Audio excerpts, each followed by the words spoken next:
At some point in your life, you became the strong one. Maybe it happened gradually. Maybe it happened because someone had to be. Maybe it happened because you were simply the most capable person available and the situation required it. And you stepped up. You handled it. You carried it. You held it together when everything around you was falling apart.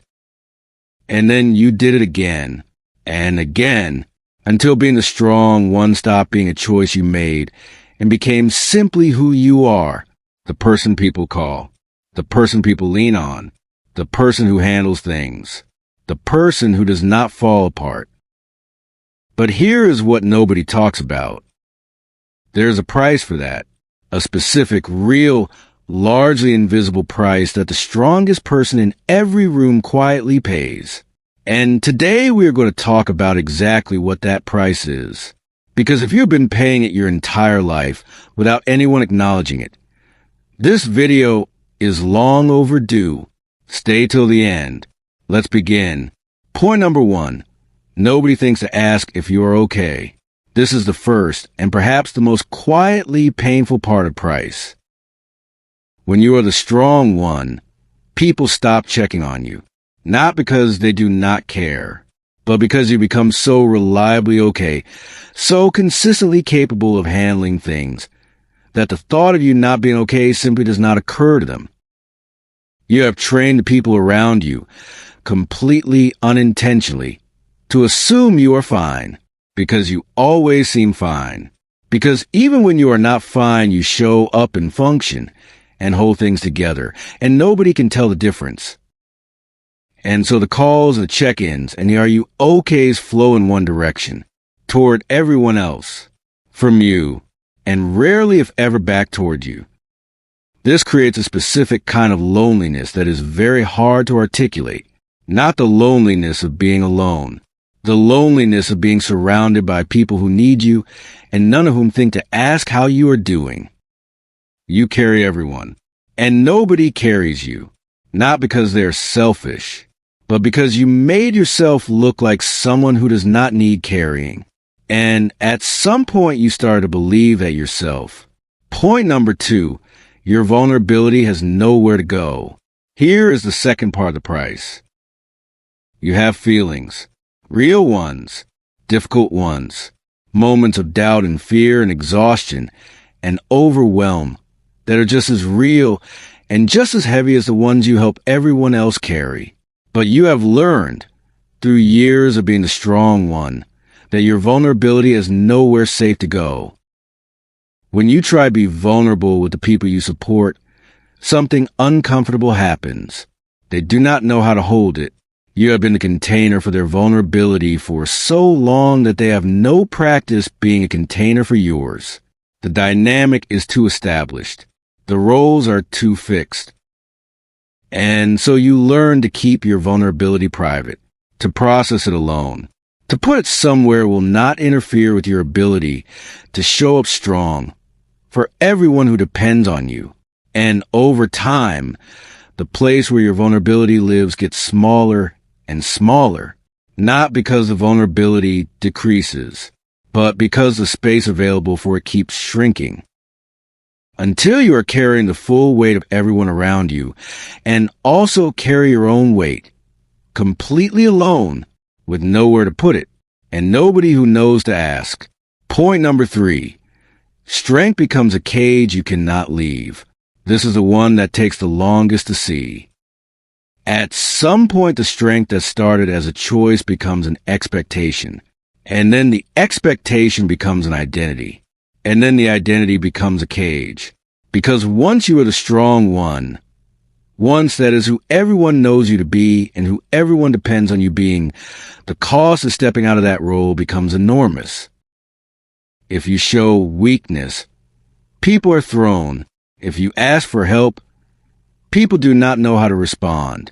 If you fall apart, even briefly, the people who depend on your strength feel destabilized in ways that make you feel responsible for their reaction to your own pain. And so you stay strong. Not always because you feel strong, but because the cost of not being strong has become higher than the cost of carrying everything alone. You became strong to serve the people around you. And now the strength serves them so completely that there is no longer any room for you to be anything else. Even when you desperately need to be, the cage is invisible, and it was built entirely from your own care for others. Point number 4, you forgot how to receive. Here is something that happens quietly over years of being the strong one. You lose the ability to receive. Not dramatically, not all at once, but gradually, through thousands of small moments where you deflected care instead of accepting it, where you said you were fine when you were not, where you redirected the conversation back to the other person because their need felt more urgent than yours, where you minimized your own struggle to protect everyone else from having to hold it. And now when someone does offer care, when someone does try to reach toward you, there is something in you that does not know how to let it land, that deflects it automatically, that feels uncomfortable with it, that does not quite believe you deserve it, or that it will actually be available when you need it most. This is one of the most invisible costs of always being the strong one. Not just that care rarely comes, but that even when it does, something in you has forgotten how to open the door and let it in.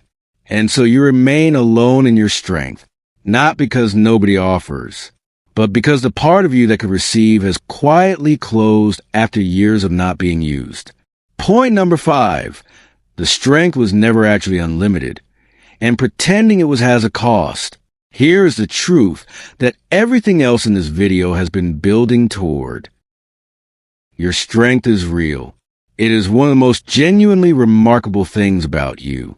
The capacity you have to hold things together, to carry what others cannot, to show up when everything is falling apart, is extraordinary and rare, and the people in your life are genuinely fortunate to have access to it.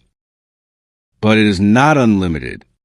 No human strength is unlimited, and pretending that yours is, or allowing others to assume that it is, comes at a cost that compounds quietly over years until it becomes impossible to ignore. The cost shows up as exhaustion that sleep does not fix, as a growing numbness toward the people and situations that used to genuinely move you, as a quiet resentment that you do not feel entitled to feel because you chose this, as a longing for someone to simply see that you are tired without you having to say it. You are allowed to be tired. You are allowed to need. You are allowed to be the one who receives for a while, instead of always being the one who gives. And the people who truly deserve your strength are the ones who would want to know that, who would want the chance to hold you the way you have always held them. Letting them is not weakness. It is the most courageous thing the strongest person in the room could possibly do. So let us bring this together. The price you pay for always being the strongest one in the room includes nobody thinking to ask if you are okay, your vulnerability having nowhere safe to go, strength becoming a cage you cannot leave, losing the ability to receive even when care is offered, and carrying strength that was never actually unlimited while pretending that it was. This is the price, and it is real. And it has been paid quietly for a very long time by people who were too busy holding everything else together to stop and acknowledge what was costing them. You do not have to keep paying it alone. Your strength is one of the most valuable things about you, but it was never meant to be carried without rest, without support, without someone who holds you the way you hold everyone else. If this video finally named something you have been carrying without acknowledgement, leave a like. It genuinely helps this channel reach more people who need to hear this. And subscribe to InnerIQ, because this is exactly what we do here. We decode the minds that the world never took the time to understand. Which part of this prize felt most like your own experience? Tell me in the comments. I read every single one. See you in the next one.